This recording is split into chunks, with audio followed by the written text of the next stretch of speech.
Hello everyone, 10th स्टँडर्डचं science वनचं first chapter आहे आपलं ग्रॅव्हिटेशन. तर बघा, ग्रॅव्हिटेशनची स्टोरी बुकमध्ये स्टार्ट होते केपलर पासून. आणि रिअल स्टोरी जी आहे, इंडियन रूट्स ऑफ ग्रॅव्हिटेशन पहिले समजून घ्या काय आहे. ठीक आहे. Aryabhata 476 to 515 CE. ठीक आहे, कॉमन इरा. तेव्हा आर्यभट्टने सांगितलं होतं की the earth rotates on its own axis. अर्थ स्वतःच्या एक्सिसवर काय करते सर? रोटेट करते. मग त्याच्यानंतर आले आपले ब्रह्मगुप्ता. ते म्हटले object fall towards the earth due to the earth force of attraction. प्रत्येक ऑब्जेक्ट अर्थवर फॉल होते. Reason due to the force of attraction. आणि त्याच्यानंतर Bhaskara 2, the earth attract object just as the magnet attract the iron. Magnet जसा आयनला attract करतो तसंच अर्थ प्रत्येक गोष्टीला अट्रॅक्ट करते. हे आपले सगळे इंडियन सायंटिस्ट होते, यांनी पण ग्रॅव्हिटेशन बद्दल भरपूर माहिती दिली. पण एक्झॅक्ट फॉर्म्युला काय, एक्झॅक्ट किती फोर्सने अर्थ वस्तूंना अट्रॅक्ट करेल हे कोणी सांगितलं नव्हतं. ठीक आहे. चला मग आता आपण चॅप्टर स्टार्ट करू. चॅप्टरमध्ये सगळ्यात पहिला पॉईंट राहतो सर्क्युलर मोशन, त्याच्यानंतर राहतं सेंट्रिपिटल फोर्स आणि नंतर राहतं केपलर्स लॉ. बरोबर आहे. तर what is circular motion? Circular motion म्हणजे काय रे? काय असतं सर्क्युलर मोशन? 9th स्टँडर्डला पण होतं. सिंपल आहे sir. Motion of an object along a circular path. ऑब्जेक्टचं मोशन कसं? Along a circular path. Path म्हणजे ऑर्बिट. ठीक आहे. एक पर्टिक्युलर पाथ जो फॉलो करतोय ऑब्जेक्ट, तो पाथ कसा पाहिजे? सर्क्युलर. त्याला म्हणणार आपण circular motion. Motion of an object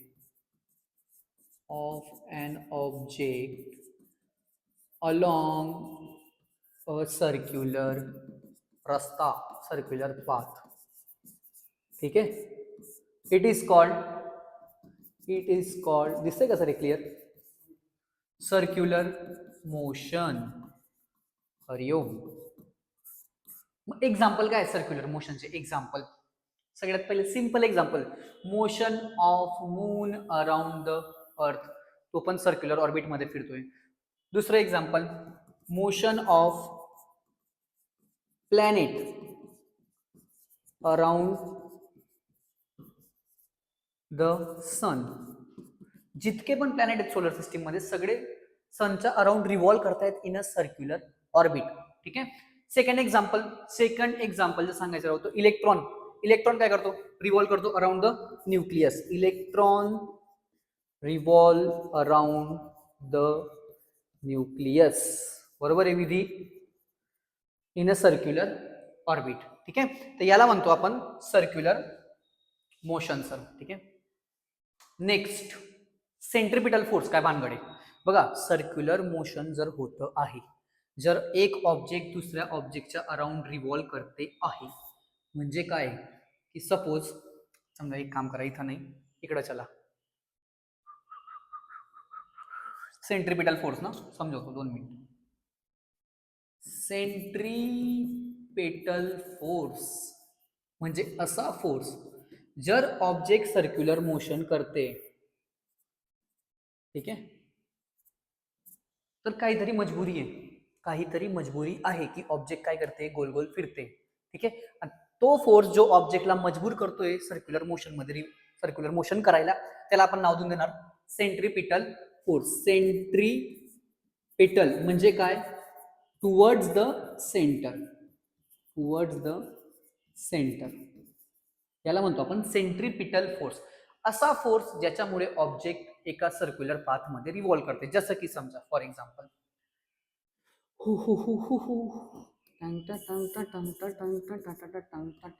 इकडं आहे सन, इथं आहे अर्थ. ठीक आहे. आता अर्थ जी आहे ती काय करते? एका सर्क्युलर पाथ मध्ये रिव्हॉल्व करते. कशामुळे? की सर सन काय करतोय? अर्थला स्वतःकडे अट्रॅक्ट करतोय. कोणत्या फोर्समुळे? सर ग्रॅव्हिटेशनल फोर्स आहे सर, गुरुत्व आकर्षण फोर्स. आम्ही 5वी पासून शिकलोय, मान्य आहे, सगळं मान्य आहे. पण जर बघा, ह्या मोमेंटला अर्थची व्हेलॉसिटी आहे या डायरेक्शन मध्ये. सर्क्युलर मोशन मध्ये व्हेलॉसिटी कॉन्स्टंट राहत नाही. किती मिनिट झाले? सर्क्युलर मोशन मध्ये व्हेलॉसिटी प्रत्येक पॉइंटला काय होते? चेंज होते. ठीक आहे. व्हेलॉसिटी कॉन्स्टंट राहणार. थांबा.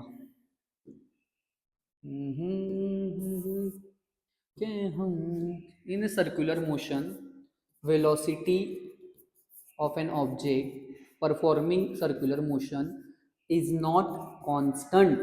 का रे? कारण की प्रत्येक पॉइंटला बघा व्हेलॉसिटी काय होते, चेंज होते. प्रत्येक पॉइंटला इन्फायनाईट टाइम चेंज होते. ट्रायंगल मध्ये 3 वेळेस, स्क्वेअर मध्ये 4 वेळेस, रेक्टेंगल मध्ये 4 वेळेस, पेंटागॉन मध्ये 5 वेळेस. सर्क्युलर मोशन मध्ये व्हेलॉसिटी कॉन्स्टंट राहत नाही, कारण की प्रत्येक पॉइंटला व्हेलॉसिटीचं डायरेक्शन चेंज होतं. डायरेक्शन चेंज झालं तर व्हेलॉसिटी चेंज होते. तर जर व्हेलॉसिटी चेंज होते म्हणजे काहीतरी ऍक्सेलरेशन आहे, आणि त्याच ऍक्सेलरेशनला आपण म्हणतो सेंट्रीपिटल ऍक्सेलरेशन. सर्क्युलर मोशन मध्ये कुठलं ऍक्सेलरेशन राहतं ऑब्जेक्टकडे? Centripetal acceleration. कारण सर कोणी विचारलं तर सांगा प्रत्येक पॉइंटला व्हेलॉसिटीचे डायरेक्शन काय होतंय, चेंज होतंय. आता ग्रॅव्हिटेशनल फोर्स आहे. सन आणि अर्थच्या मध्ये फक्त एकच फोर्स आहे, कुठला? Gravitational force. आणि त्या ग्रॅव्हिटेशनल फोर्समुळे होतं काय, अर्थला इकडे जायचंय या मोमेंटला, अर्थची स्पीड ह्या डायरेक्शन मध्ये, सन स्वतःकडे अट्रॅक्ट करतोय. सन म्हणतोय इकडे ये, अर्थ थोडं या साईडला आली. मग आता सन म्हणतोय थोडं या साईडला, अर्थ इकडे आली. तर कंटिन्युअस होतं काय ना, त्या स्पीडमुळे अर्थचं डायरेक्शन काय होतंय, चेंज होतंय. बरोबर आहे. आणि अर्थ आता गोल गोल फिरायला लागली. म्हणजे ज्या फोर्समुळे ऑब्जेक्ट गोल गोल फिरते, सर्क्युलर मोशन करते, त्याला म्हणतो आपण सेंट्रीपिटल फोर्स. सपोज मी एक बॉल घेतला आणि एक दोरी घेतली, ठीक आहे, स्ट्रिंगला बॉल अटॅच केला आणि मी त्याला वरती घेऊन गेलो आणि सोडला, तर काय होईल, बॉल खाली येईल ना. सिंपल आहे, त्याच्यात तर काही रॉकेट सायन्स नाही आहे. पण जर मी बॉलला व्हेलॉसिटी दिली, बरोबर आहे, बॉलला जर व्हेलॉसिटी देतोय तर बॉल वरून खाली येईल का? सर नाही. कारण की आता त्याच्याकडे कुठला फोर्स आहे, कुठला फोर्स येतोय त्याच्यावर, सेंट्रीपिटल फोर्स. आणि त्या सेंट्रीपिटल फोर्समुळे आता ऑब्जेक्ट काय करते, सर्क्युलर मोशन परफॉर्म करते. मुद्दा हा आहे की सर इथं ग्रॅव्हिटेशनल फोर्स आहे का सेंट्रीपिटल फोर्स आहे? तर मी सांगेल ग्रॅव्हिटेशनल फोर्सच आहे. आणि ग्रॅव्हिटेशनल फोर्समुळेच ऑब्जेक्ट काय करते, आता सर्क्युलर मोशन परफॉर्म करते. म्हणजे ग्रॅव्हिटेशनल फोर्स इथं काय होऊन गेला, सेंट्रीपिटल फोर्स झाला. Centripetal force. सेंट्रीपिटल फोर्स नवीन फोर्स नाही आहे. इलेक्ट्रॉन्स इलेक्ट्रॉन्स इलेक्ट्रॉन्स ठीक आहे, इकडं न्यूक्लियस आहे पॉझिटिव्ह चार्ज मध्ये, इथे इलेक्ट्रॉन आहे. इलेक्ट्रॉन सर्क्युलर ऑर्बिटमध्ये रिव्हॉल्व करताय. कशामुळे करताय? इलेक्ट्रॉनला न्यूक्लियस मधला प्रोटॉन स्वतःकडे काय करतोय, अट्रॅक्ट करतोय. पण इलेक्ट्रॉनकडे स्पीड आहे, आणि ह्या दोघांच्या कॉम्बिनेशनमुळे होतं काय की इलेक्ट्रॉन आता सर्क्युलर ऑर्बिटमध्ये रिव्हॉल्व करतोय. मग ज्या फोर्समुळे ऑब्जेक्ट सर्क्युलर मोशन परफॉर्म करते त्याच फोर्सला म्हणतात सेंट्रीपिटल फोर्स. मग तो कुठलाही फोर्स असू शकतो, स्ट्रिंग मधलं टेन्शन राहू शकतं, ग्रॅव्हिटेशनल फोर्स राहू शकतो. सेंट्रीपिटल फोर्स असा वेगळा फोर्स नाहीये. मग डेफिनेशन काय sir, what is definition? Definition simple आहे रे. The force which acts on any object, force acts on any object moving along a circular path and direction काय राहतं circular motion centripetal force toward the centre, and directed towards the center of the circle, directed toward the centre of the circle. ही दोरी बांधली, ठीक आहे, हा ball आहे, object आहे, मास आहे, याला याच्याकडे स्पीड आहे, ठीक आहे, स्पीड ह्या डायरेक्शनला आहे. सेंट्रीपिटल फोर्स कुठं लागतोय सर, टुवर्ड द सेंटर. आणि ह्या सेंट्रीपिटल फोर्समुळे आता हा जो मास एम आहे तो काय परफॉर्म करेल, सर्क्युलर मोशन परफॉर्म करेल. ठीक आहे, समजलं. सेंट्रीपिटल फोर्स सर व्हॅल्यू किती राहते? व्हॅल्यू आहे radius R, mass M. Centripetal फोर्सची व्हॅल्यू राहते M V square by R. Hariom. M V square by R, where M is the mass, V is the velocity. नाही, V is the speed and R is the radius. समजलं एवढं? Centripetal force. Acceleration किती राहतं रे centripetal? ते राहतं V square upon R. लक्षात ठेवायचं, V म्हणजे speed, R is the radius of the circle. इतकं समजलं असेल तर आता आपल्याला बघायचंय अशी नोट्स बनवत चला. नोट्स मी माझा नंबर टाकलाय खाली, काय म्हणतात त्याला सर, डिस्क्रिप्शन बॉक्समध्ये. मला व्हॉट्सअपला हाय करा, मी तुम्हाला या चॅप्टरची नोट्स टाकेल, हँड रिटन नोट्स आहे माझ्याकडे. मग आता आपल्याला याच्यानंतर बघायचंय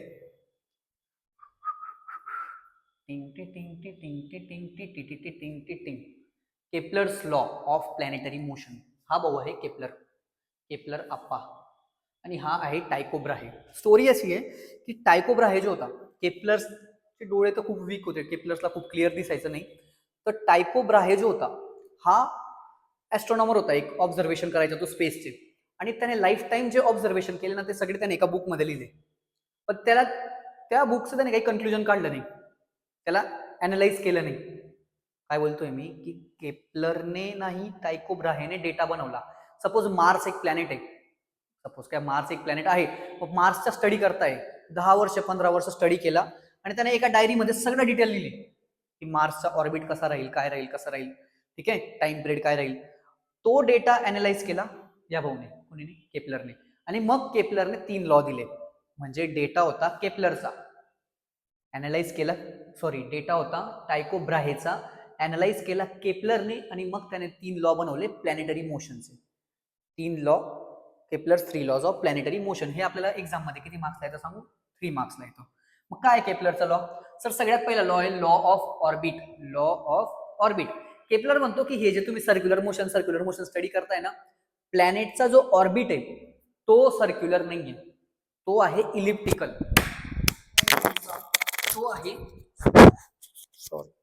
तो आहे इलिप्टिकल. आता तुम्ही म्हणणार सर आम्हाला ट्रायंगल माहिती आहे, स्क्वेअर माहिती आहे, सर्कल माहिती आहे, इलिप्स आजपर्यंत आम्ही बघितलेला नाहीये.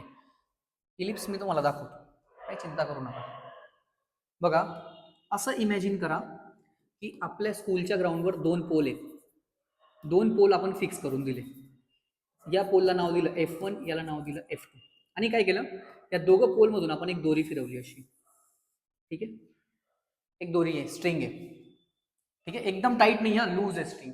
मग एका मुलाला सांगितलं मी की भाऊ एक काम कर, ही दोरी घे आणि मॅक्सिमम जेवढ्या दूर जाता येईल तेवढ्या दूर जा. तो पोरगा इथपर्यंत आला, या पॉईंट पर्यंत, P पर्यंत. आता मी स्ट्रिंगची लेंथ मेजर करतो. P ही लेंथ किती आहे? PF1 काहीतरी, सपोज ही आहे 5 मीटर. मी मेजर केलं PF2, ही आहे 3 मीटर. तर टोटल लेंथ किती झाली? 8 मीटर. लक्षात ठेवा बरं, इलिप्स म्हणजे काय राहतं. मग नंतर मी याला सांगितलं की एक काम कर, 8 मीटर आहे ना लेंथ, तू थोडा त्या साईडला मूव, एक सर्कल कव्हर करायचा प्रयत्न कर. तो भाऊ आला इथं, मग इथं, मग इथं, मग इथं, मग इथं. त्याने कम्प्लीट एक सर्क्युलर ऑर्बिट नाही म्हणता येणार, असे पॉईंट कव्हर केले. तुम्ही म्हणणार सर या पॉईंटची खासियत काय? तर मी सांगेल बघ, जेवढे पण पॉईंट आहेत ना सगळे F1 F2 पासून इक्विडिस्टन्स आहे का? नाही, पण त्यांची जी सम आहे, सपोज आता हा पॉईंट आहे Q, तर मी सांगेल QF1 plus QF2 is equal to किती होतंय? तर ही लेंथ झाली 6 मीटर, ही झाली 2 मीटर, 8 मीटर. कारण की स्ट्रिंगची लेंथ तर चेंज होणार नाही. जसं सर्कलमध्ये एक सेंटर असतो ना, तसं इथं राहता 2 फोकस, ठीक आहे. मग तो भाऊ आला इथं T वर, T मध्ये झाला, हा 4 मीटर येतोय, हा 4 मीटर येतोय. TF1 plus TF2 is equal to किती आहे? 8 मीटर. म्हणजे जितके पण पॉइंट ह्या पाथवर आहेत ते सगळे F1 F2 पासून इक्विडिस्टन्स आहे का? नाही सर, पण त्यांची जी सम होते ना, सम ती सेम येईल. सर्कलमध्ये काय म्हणणार मी की सर्कलचा जर रेडियस 5 मीटर आहे तर हे सगळे पॉइंट सेंटर पासून किती दूर आहे? 5 मीटर दूर आहे. इथं मी म्हणेल की सर स्ट्रिंगची जी लेंथ आहे जर 8 मीटर आहे तर सगळे पॉइंटची सम F1 आणि F2 पासून किती होईल? 8 मीटर, बरोबर आहे. तर याला म्हणतो आपण इलिप्स. इलिप्स मध्ये 2 फोकस असतात, F1 आणि F2. आणि जर हे दोघं फोकस मी जवळ आणले एका पॉइंटवर घेऊन आलो तर ही डायग्राम बनून जाते सर्कल. म्हणजे सर्कल पण एक अशा टाईपचा इलिप्स आहे ज्याचे दोघी फोकस एका पॉइंटवर आहे, ठीक आहे. मग केप्लरने सांगितलं की भाऊ, किती टाइम झाला सर? बस, मला 2 मिनिटात. केप्लर म्हटला की सर, म्हणजे मला नाही बोलला तो सर, तो म्हटला की ऑर्बिट जो राहील प्लॅनेटचा कसा राहील? इलिप्टिकल राहील. Orbit of a planet is an ellipse. काय आहे तो? इलिप्स आहे. विथ द सन, आता इलिप्स मध्ये 2 फोकस होता ना, तर एक फोकस पॉइंट सन आहे, दुसरा काहीच नाही, एम्प्टी स्पेस आहे. The sun at one of its foci बोला किंवा फोसाय बोला. ऑर्बिट जो आहे प्लॅनेटचा कसा आहे? इलिप्टिकल आहे. सन त्याचा एक काय आहे? फोकस. समजा हा प्लॅनेट आहे इथं, हा झाला एक फोकस. प्लॅनेटचा ऑर्बिट सर्क्युलर नाही आहे सर, प्लॅनेटचा ऑर्बिट कसा आहे? इलिप्टिकल आहे. समजलं एवढं? हे कोणी सांगितलं? केप्लरने. कुठून उतरवून आणलं होतं? टायको ब्राहेकडून, ठीक आहे. हा झाला केप्लर्स फर्स्ट लॉ. याला आपण म्हणतो प्रेमाने लॉ ऑफ ऑर्बिट. बघा डायरेक्ट ते पीपीटी म्हणून एक्सप्लेन करायला ना मजा येणार नाही तुम्हाला पण. ठीक आहे. सेकंड लॉ काय बघा, Kepler's second law of planetary motion. Second law याला म्हणतात लॉ ऑफ इक्वल एरिया. ठीक आहे. केपलरने सांगितलं भाऊ, पहिला लॉ समजला तुम्हाला, आम्ही सांगितलं हा सर समजून गेला. सेकंड लॉ पण ऐका म्हणे. सेकंड लॉ असा आहे की line joining planet and sun. काय बोललो? Line joining planet and sun. ही आहे कोणती लाईन आहे ही? Line joining planet and sun. Sweep म्हणजे कव्हर करणे. Equal area in equal time. डोक्यात काय ठेवायचं? डोक्यात ठेवायचं equal area in equal time. तुम्ही म्हणणार सर डोक्यात तर ठेवून घे, पहिले समजावतो. सही समजावतो. सपोज हा प्लॅनेट 15 डेज मध्ये इथं आला. रिश्ता दिल से दिल के तुम्हारे का. ठीक आहे. हा एरिया किती दिवसात कव्हर झाला? 10 डेज. 10 बोललो का 15? 10 डेज. ठीक आहे. तर हा एरिया कव्हर झाला सर 10 डेज मध्ये. केपलरने तो एरिया एका कोपऱ्यात जाऊन कॅल्क्युलेट करून घेतला. A1 काहीतरी एक्स व्हॅल्यू आली. टाइम किती घेतला? 10 डेज. ठीक आहे. मग नंतर प्लॅनेट फिरतोय. परत एक दिवस तुम्हाला इच्छा झाली की सर परत एरिया कॅल्क्युलेट करू. मी सांगितलं किती दिवसाचा कॅल्क्युलेट करायचा आहे? सर पहिले किती केला होता? 10 डेज ना. आता बी 10 डेज करू. 10 डेज. ठीक आहे. 10 डेज मध्ये हा प्लॅनेट इथं आला. जेव्हा आपण हा एरिया मेजर केला A2, तर A2 पण A1च्या बरोबर येतो. पण एक कंडिशन आहे, प्लॅनेट इक्वल एरिया कधी कव्हर करेल? जेव्हा विसरून गेलो मी, काही विसरलो नाही आहे, आपली प्रॅक्टिस भरपूर आहे, चिंता करू नका. जेव्हा टाइम काय राहील same, planet equal area cover करेल इक्वल टाइम मध्ये. ठीक आहे.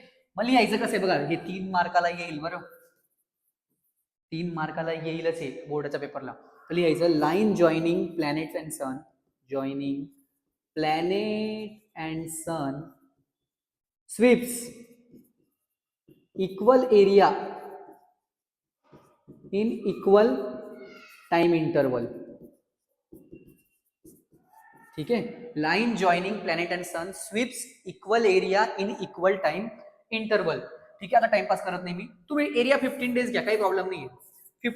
प्रत्येक 15 डेज मध्ये प्लॅनेट इक्वल एरिया कव्हर करेल. ठीक आहे. थर्ड लॉ काय बघा. थर्ड लॉ थोडा डिफिकल्ट आहे समजायला. Square off period of revolution म्हणजे काय? म्हणजे काय, एक प्लॅनेटला रिव्हॉल्व करायला जो टाइम लागतोय, कंप्लीट एक चक्कर मारायला, अर्थला 365 डेज लागतात ना, त्यालाच म्हणतो टाइम पिरियड. काय म्हणतो आपण त्याला? Time period. Kepler's third law. तर लॉ असा आहे, प्लॅनेटला जो टाइम लागतोय रिव्हॉल्व करायला त्याला म्हणायचं टाइम पिरियड. काय? हा टाइम पिरियड. Time period. ठीक आहे. 25 पर्यंत चालला जाईल विकल्या. हा प्लॅनेट बसला इथं, याचं डिस्टन्स घ्यायचंय R. टाइम पिरियड किती आहे? T. केपलरने सांगितलं प्रत्येक प्लॅनेटचा, प्रत्येक प्लॅनेटचा T² अपॉन R³ चा जो रेशो आहे तो कॉन्स्टंट आहे. म्हणजे अर्थचा टाइम पिरियड जो बी आहे त्याचा स्क्वेअर अपॉन R³. मीन डिस्टन्स म्हणजे काय बघा, प्लॅनेटचं डिस्टन्स इथे जास्त आहे, इथे डिस्टन्स कमी आहे. मग त्यांनी मला सांगितलं की आपण एव्हरेज डिस्टन्स घेऊ. काय डिस्टन्स घ्यायचं? Average distance. ठीक आहे. त्याला म्हणतात मीन डिस्टन्स. इकडे जास्त इकडे कमी, टोटलचा एव्हरेज घेऊन घ्या सर. एव्हरेज डिस्टन्सला म्हणणार, एव्हरेज डिस्टन्सला मीन, आर मीन. ठीक आहे. तर त्याने सांगितलं की प्रत्येक प्लॅनेटचा T² अपॉन R³ चा जो रेशो आहे तो कॉन्स्टंट आहे. म्हणजे काय? अर्थचा T² अपॉन R³, इथं ई लिहून देतो, earth is equal to T² upon R³ ज्युपिटरचा, is equal to T² upon R³. दुसरा प्लॅनेट सांगा, मार्सचा.